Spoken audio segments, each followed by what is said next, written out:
الحمد للہ وحدہ لا شریک لہ والصلاة والسلام علی من لا نبی بعدہ اما بعد فاعوذ باللہ من الشیطان الرجیم بسم اللہ الرحمن الرحیم یا ایہا الذین آمنوا اجتنبوا کثیرا من الظن ان بعض الظن اسم ولا تجسسوا ولا یغتب بعضکم بعضا اللہم صلی علی محمد وعلی آل محمد کما صلیت علی ابراہیم وعلی آل ابراہیم انک حمید مجید اللہم بارک علی محمد وعلی آل محمد کما بارکت علی ابراہیم وعلی آل ابراہیم انک حمید مجید۔ اللہ تعالیٰ کی نعمتوں میں سے سب سے بڑی نعمت ایمان ہے۔ اگر دنیا میں کھانے کے لیے ایک لقمہ نہ ملے، پینے کے لیے ایک گھونٹ پانی نہ ملے، رہنے کے لیے مکان نہ ملے، پہننے کے لیے کپڑا نہ ملے، اور ایمان کے ساتھ انسان دنیا سے قبر میں اتر جائے تو اللہ کی قسم کامیابی ہے، نجات ہے۔ اور اگر کسی شخص کو دنیا میں 7 اقلیم کی حکومت مل جائے، پوری دنیا کی حکومت مل جائے، اور ایمان کے بغیر دنیا سے چلا جائے تو اللہ کی قسم یہ ناکامی ہے، اور بہت بڑی ناکامی ہے۔ ایمان اللہ تعالیٰ کی بہت بڑی نعمت ہے، اللہ تعالیٰ میں اس کی قدر کرنے کی توفیق عطا فرمائے۔ ایمان مضبوط ہوتا ہے، پختہ ہوتا ہے اعمال کے ساتھ۔ اعمال ٹھیک رکھیں، اعمال کا خیال رکھیں، کرنے والے کام کرتی رہیں، جو کام نہیں کرنے ان سے بچتی رہیں، تو انشاءاللہ العزیز ایمان محفوظ رہے گا، کیونکہ ایمان کو محفوظ رکھنا بہت ضروری ہے۔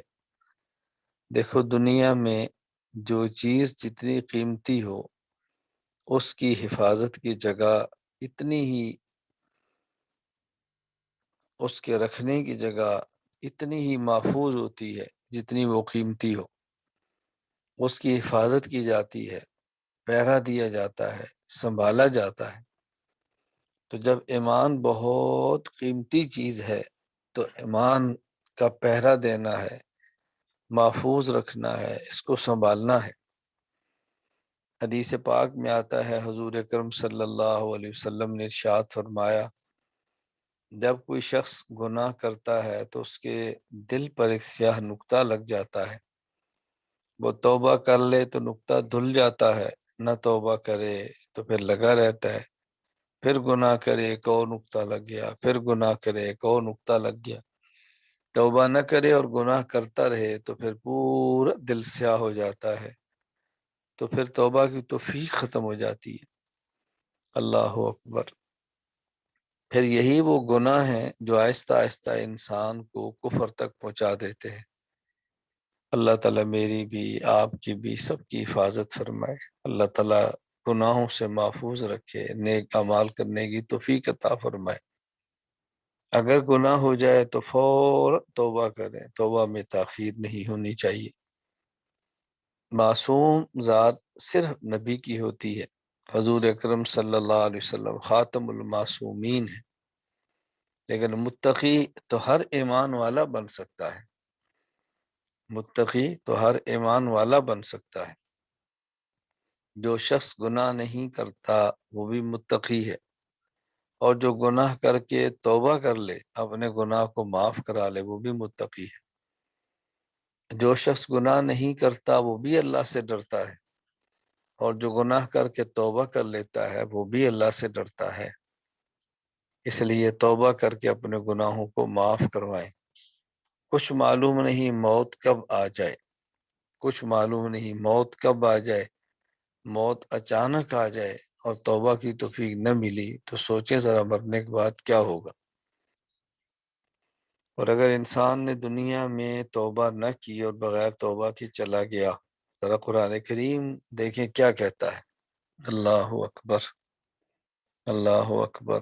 پھر انسان کہتا رب ارجعون، اے اللہ واپس لوٹا دے، اے اللہ واپس لوٹا دے، اے اللہ واپس لوٹا دے، لعلی اعمل صالحا فیما ترکت، جو نیک اعمال میں نہیں کر سکا اب میں کر لوں، مجھے دنیا میں بھیج دے۔ اللہ فرماتے کلا، ہرگز نہیں، اب تم دنیا میں نہیں جا سکتے، واپس آنے کا دنیا میں کوئی چانس نہیں ہے۔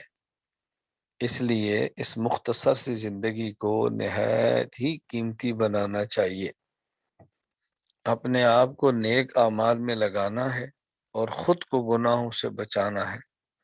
یہ تو ہمارے ذمہ فرض ہے، یہ تو ہمارے ذمہ فرض ہے، یہ کرنا ہی کرنا ہے۔ باقی پورے عالم کی اصلاح، وہ اس کی فکر کرنی چاہیے، محنت کرنی چاہیے، لیکن خود کو گناہوں سے بچانا ہے۔ گناہ ہو جائے توبہ کر لیں، ہو جاتا ہے۔ کسی کو گناہ کرتا دیکھ لیں، اللہ اکبر، اس کے گناہ پہ پردہ ڈال دیں، چھپا لیں۔ ستر عیوب بہت بڑی نعمت ہے۔ رسول اکرم صلی اللہ علیہ وسلم ارشاد فرماتے ہیں کہ جو شخص دنیا میں کسی کے عیب پر پردہ ڈالتا ہے، اللہ قیامت کے دن اس کے عیوب پہ پردہ ڈال دیں گے۔ کبھی بھی کسی کے عیب کا پردہ نہ اٹھائیں، پردہ ڈالنے کی کوشش کریں، عیوب پہ چادر ڈالیں۔ بہت بڑی غلطی یہ ہے کہ بسا اوقات دنیا میں انسان خود بھی گناہ کرتا ہے اور اپنے گناہ کا کسی سے تذکرہ کر دیتا ہے۔ کتنا بڑا جرم ہے! اللہ تعالیٰ نے اس گناہ پہ چادر ڈال دی ستاری کی، اور ہم نے خود ہی اس چادر کو پھاڑ دیا، خود ہی بتا دیا۔ کتنا بڑا جرم کیا! ایک ہوتا ہے گناہ ہو گیا اور اپنے شیخ کو بتانا، مقصد کیا ہے کہ میرا گناہ چھوٹ کیسے جائے، آئندہ میں اس گناہ سے بچ کیسے جاؤں، یہ تو جائز ہے، بتانا چاہیے۔ اور ایک ہے لذت لینے کے لیے اپنا گناہ کسی اور کو بتانا، یہ دگنا جرم ہے، بہت بڑا گناہ ہے، بہت بڑا گناہ ہے۔ اللہ تعالیٰ ہم سب کی ستاری فرمائے، اللہ تعالیٰ پردہ پوشی فرمائے، اللہ تعالیٰ ہماری حفاظت فرمائے۔ ایمان کے تقاضے ہیں، ان تقاضوں پہ پورا اترنا ہے، ان تقاضوں کے مطابق اپنی زندگی گزارنی ہے۔ مرد کے لیے اللہ رب العزت نے کچھ احکام عطا فرمائے، خواتین کے لیے کچھ احکام عطا فرمائے۔ کچھ ایسی چیزیں ہیں جو مرد کی مردانگی کی علامت ہے، شجاعت ہے، غیرت ہے، مروت ہے، دینی حمیت ہے، یہ انسان کی مردانگی ہے۔ اسی طرح خاتون کی کچھ نسوانیت کی علامات ہیں، مثلا حیا ہے، پردہ ہے، حجاب ہے، اولاد کی تربیت ہے، شوہر کی خدمت ہے۔ یہ خاتون اور عورت کی نسوانیت۔ اگر کسی عورت میں حیا نہیں تو یہ کمال نہیں ہے، بہت بڑا عیب ہے۔ اگر کسی عورت میں حجاب اور پردہ نہیں، یہ کمال نہیں، بہت بڑا عیب ہے۔ اگر کوئی عورت اپنے شوہر کی خدمت نہیں کرتی، اولاد کی تربیت میں کوتاہی کرتی ہے، یہ عیب نہیں، یہ عیب ہے، بہت بڑا عیب ہے، کمزوری ہے، خوبی نہیں ہے۔ بہت بڑا ظلم یہ ہے کہ جو چیزیں عیب تھیں آج اس کو فخر سمجھا جانے لگا ہے، جو چیزیں کمزوری تھیں آج اس کو خوبی سمجھا جانے لگا ہے۔ اللہ تعالیٰ ہماری حفاظت فرمائے۔ ہم نے متاثر نہیں ہونا معاشرے سے، ہم نے معاشرے کو متاثر کرنا ہے۔ کوئی عورت کسی ایسے علاقے میں جائے جہاں پردہ نہیں ہے، اس ماحول سے متاثر ہو کر پردہ چھوڑنا نہیں، بلکہ وہاں کے ماحول کو پردے والا بنانا ہے۔ اگر ہم کسی ایسے ماحول میں جائیں جہاں گناہ زیادہ ہیں تو گناہ کے ماحول سے متاثر ہو کے گناہ نہیں کرنے، بلکہ اس ماحول میں مؤثر بن کے گناہوں کی فضا کو ختم کرنا ہے۔ بس یہ محنت کرنی ہے۔ یہ محنت کرنی ہے اور دن رات کرنی ہے، صبح و شام کرنی ہے، ہر حال میں کرنی ہے۔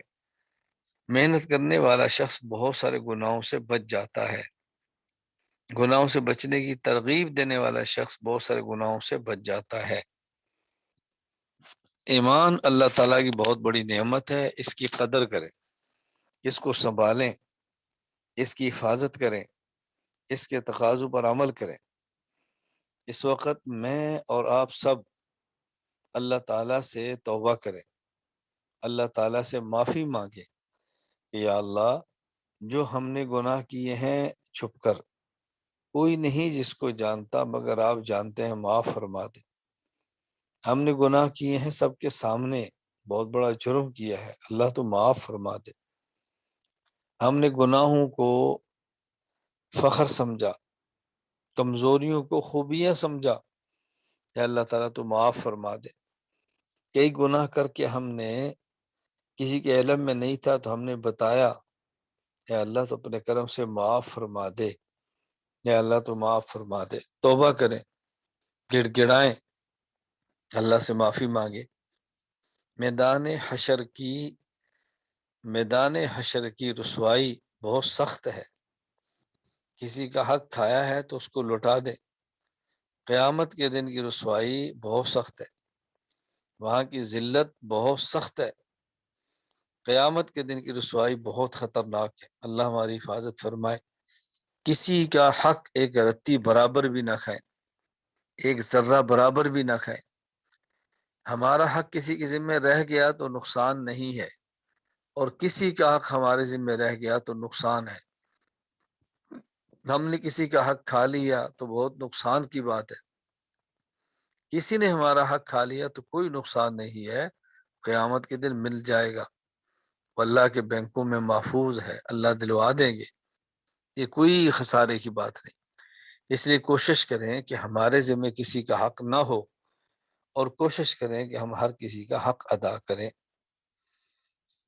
اسی طرح کسی بھی اپنی بہن کو، کسی بھی بھائی کو اپنے سے زیادہ، اپنے سے بدتر نہ سمجھے، گھٹیا نہ سمجھے، حقیر نہ سمجھے، قدر کرے۔ اور یہ بات ذہن نشین فرما لیں، دنیا میں جب بھی انسان کسی کی غیبت کرتا ہے تو اس کو گھٹیا سمجھ کر کرتا ہے۔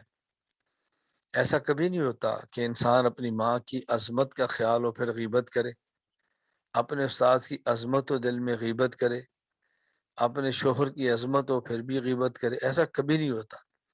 جب بھی غیبت کرتا ہے تو کسی کو گھٹیا اور حقیر سمجھ کر کرتا ہے، اور کسی کو گھٹیا اور حقیر سمجھنا کتنا بڑا جرم ہے، اللہ حفاظت فرمائے۔ ڈرنا چاہیے کہ اللہ تعالیٰ ہمیں اس سے بدتر نہ بنا دے۔ اس لیے کسی کی غیبت نہ کرے۔ غیبت کا مطلب کیا ہے؟ کسی شخص کے خلاف ایسی بات کہنا غلط جو اس میں نہ ہو، یہ بہتان ہے، اور ایسی بات کہنا جو اس میں ہو، اللہ اکبر، تو یہ غیبت ہے۔ اچھی طرح بات سمجھنا۔ بس اوقات ہم کہتے ہیں میں نے تو حقیقت بتائی ہے، کیا اس کے اندر یہ عیب نہیں ہے؟ کیا وہ ایسے کرتی نہیں ہے؟ یہی حقیقت غیبت ہے، کسی کے بارے میں ایسی بات کہنا جو اس میں نہیں، یہ بہتان ہے، اور کسی کے بارے میں ایسی بات کہنا جو اس میں ہے اور کسی دوسرے کے سامنے کہنا، یہ غیبت ہے۔ ہاں، اصلاح مقصود ہو تو الگ چیز ہے، اصلاح مقصود ہو تو الگ چیز ہے۔ اصلاح کا مطلب کیا ہے؟ کہ کوئی اپنی والدہ سے کہہ دے کہ امی جان فلاں بہن یہ کام کر رہی ہے تو آپ اس کو ذرا سمجھا دیں، یہ بات الگ ہے۔ استاذ کو بتا دیں کہ استاد جی فلاں نے ایسے کیا ہے تو آپ اس کو سمجھائیں، یہ بات الگ ہے۔ تو غیبت سے بھی بچنا ہے، بہتان سے تو بچنا ہی بچنا ہے۔ اللہ اکبر۔ اور غیبت بہت بڑا جرم ہے، اتنا بڑا جرم ہے کہ رسول اکرم صلی اللہ علیہ وسلم فرماتے ہیں الغیبت اشد من الزنا، زنا سے بھی بڑا جرم یہ غیبت ہے۔ ہم زنا کو جرم سمجھتے ہیں، غیبت کو جرم نہیں سمجھتے۔ اللہ کے نبی فرما رہے ہیں غیبت زنا سے بھی بڑا جرم ہے۔ آپ کو بھی تعجب ہوگا کہ غیبت زنا سے بڑا جرم کیسے ہے؟ ہم تو سمجھتے سب سے بڑا گناہ زنا ہے، تو غیبت اس سے بڑا جرم کیسے ہو گیا؟ بنیادی بات سمجھیں، ایک ہے بیماری جاہ کی اور ایک ہے بیماری باہ کی۔ جاہ کے معنی ہوتا ہے حب جاہ، خود کو بڑا سمجھنا، یہ ہے حب جاہ، خود کو بڑا سمجھنا۔ اور ایک ہے حب باہ، آدمی کے اندر شہوت، خواہش ناجائز، عورت کے مرد سے تعلقات کی خواہش، مرد کے نامحرم عورت سے تعلقات، یہ حب باہ ہے، شہوت کی بیماری۔ تو زنا ہوتا ہے حب باہ کی وجہ سے، شہوت کی وجہ سے، اور غیبت ہوتی ہے حب جاہ کی وجہ سے، خود کو بڑا اور دوسرے کو گھٹیا سمجھنے کی وجہ سے، تب بندہ غیبت کرے گا نا۔ اور جاہ کی بیماری باہ کی بیماری سے بڑی ہے، خود کو بڑا سمجھنا شہوت کی بیماری سے بڑا ہے۔ وجہ، شہوت کی مرض کا علاج تو بہت آسان ہے۔ دیکھو، کوئی نامحرم کو دیکھ رہا ہے اور یہ پتا چلے کہ مجھے دیکھ رہا ہے، فوراً دیکھنا چھوڑ دے۔ اگر کوئی زنا کے اندر مشغول ہے اور اسی وقت اوپر سے کوئی آدمی آ جائے تو فوراً چھوڑ دیں گے، شہوت ٹوٹ جائے گی۔ تو یہ جو بیماری ایسی ہے، یہ تو معمولی سی چیز سے ختم ہو جائے گی۔ بخار چڑھ جائے، شہوت ختم، کانٹا چبھ جائے، ختم، کوئی تھپڑ مار دے، ختم۔ لیکن جاہ کی بیماری ختم نہیں ہوتی، یہ مرتے دم تک انسان کا پیچھا نہیں چھوڑتی، ساتھ رہتی ہے۔ تو چونکہ جاہ کی بیماری باہ کی بیماری سے بڑی ہے، اور غیبت کی بنیاد جاہ ہے، زنا کی بنیاد باہ ہے، اس لیے غیبت کی بیماری اور گناہ یہ زنا کے گناہ سے بھی بڑا ہے۔ تو غیبت سے بچیں، خود کو بڑا سمجھنا اور دوسرے گھٹیا سمجھنے سے بچنا چاہیے۔ میں کوشش کرتا ہوں کہ لمبا بیان کرنے کی بجائے اتنا کروں جس پر ہم عمل کریں، تھوڑا تھوڑا ہو، ہر مہینے ہو، مختصر ہو، عمل کریں۔ اللہ تعالی ہم سب کو عمل کرنے کی توفیق عطا فرمائے۔ علم دین کورس کا بنیادی مقصد یہ ہے کہ پڑھیں اور عمل کریں، پڑھیں اور عمل کریں، پڑھیں اور عمل کریں۔ کسی کے پاس علم نہ ہو اور عمل نہ کرے وہ بھی غلطی ہے، لیکن علم اور عمل نہ کرے یہ بڑی غلطی ہے۔ اللہ تعالی ہم سب کی حفاظت فرمائے۔ تو میں نے آپ کے سامنے 2-3 باتیں رکھی ہیں۔ پہلی بات یہ کہ ایمان دنیا کی نعمتوں میں سے سب سے بڑی نعمت ہے۔ دوسری بات کہ ایمان کی حفاظت کرنی ہے نیک اعمال سے اور گناہوں سے بچنے سے، اور نیک عمل ہو جائے اللہ کا شکر کریں، گناہ ہو جائے فوراً توبہ کریں۔ تیسری بات میں نے کی ہے کہ ہم نے ہر کسی کا حق ادا کرنا، کسی کا حق کھانا نہیں ہے۔